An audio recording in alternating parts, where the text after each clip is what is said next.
देखिए, जीवन का एक ही फंडा है, एक ही तरीका है जीवन को जीने का कि आप उनको अपनी शर्तों पर जिएं। कई बार हम अपनी शर्तों पर जीने के चक्कर में अपने लोगों से दूर हो जाते हैं। तो इस दुनिया में देखिए, हर चीज़ तो आपको नहीं मिलने वाली।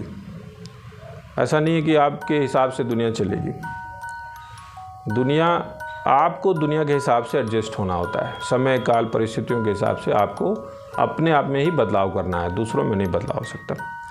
रही बात यह है कि शुभचिंतक कई ऐसे होते हैं जो शुभचिंतक बनते हैं, होते नहीं हैं वो। लेकिन अब इस दुनिया में आप किसी के चेहरे पे तो लिखा नहीं है कि वो शुभचिंतक है या नहीं है। लेकिन ठीक है, अगर आपने उनको पहचान लिया कि ये शुभचिंतक नहीं है, फिर भी दिखावा कर रहे हैं, तो आपको उन्हें छोड़ना नहीं चाहिए। उनके अनुरूप ही व्यवहार रखना चाहिए, जिससे कि संतुलित व्यवहार रह सके उनके साथ।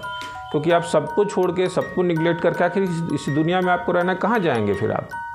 इन्हीं लोगों के बीच रहना है, इन्हीं लोगों के साथ रहना है, तो आप जाएंगे कहाँ?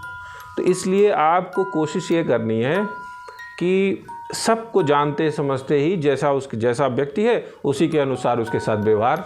जैसे गांव देहात में एक कहावत है कि माटी का देवता तो कोदवे का अक्षत। मतलब जैसा देवता है, अगर मिट्टी का देवता है तो उनको आप जल चढ़ाएंगे तो नुकसान हो जाएगा, बह जाएंगे, वो मिट्टी बह जाएगी।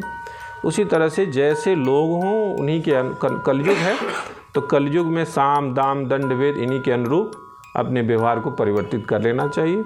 और तभी आप, क्योंकि सबको आप निगलेक्ट करेंगे, सबको छोड़ देंगे, सब गलत हैं, सब गंदे हैं, सब गंदे हैं, तो आप तो अपने में भी तो देखो ना कि आप क्या हो।